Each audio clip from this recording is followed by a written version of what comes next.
গণিত পরীক্ষায় একটি ছাত্র 160 নম্বরের প্রথম পত্রে 40% নম্বর পেয়েছে, দ্বিতীয় পত্রে 220 নম্বরের মধ্যে কত নম্বর পেলে ছাত্রটি গণিতে সর্বমোট 60% নম্বর পাবে?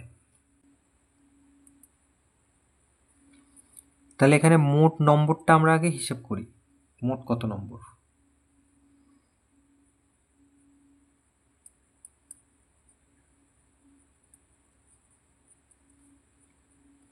প্রথম পত্র হচ্ছে 160 আর দ্বিতীয় পত্র হচ্ছে 220, তাহলে মোট 380।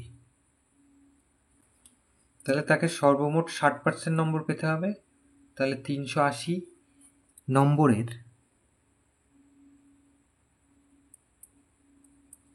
60% নম্বর কত হয়?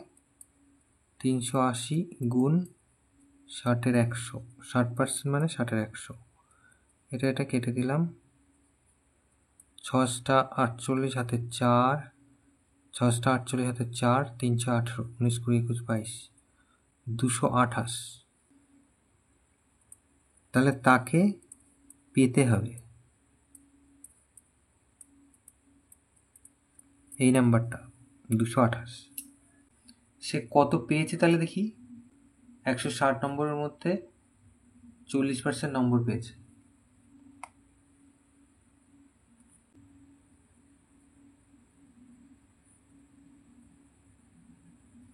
সে প্রথম পত্রে নম্বর পেয়েছে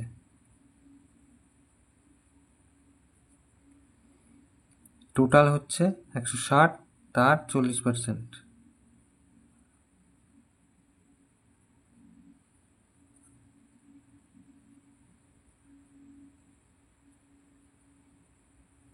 চৌষট্টি।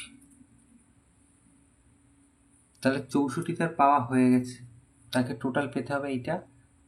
তাহলে 64 যদি পেয়ে থাকে তাহলে আর কত পেতে হবে? 228 থেকে আমি 64 বিয়োগ করব। তাহলে অতএব সে তাকে দ্বিতীয় পত্রে পেতে হবে।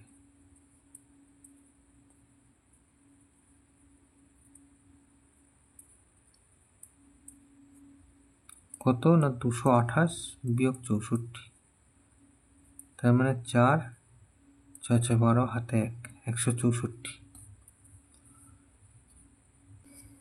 তাহলে এটা উত্তর।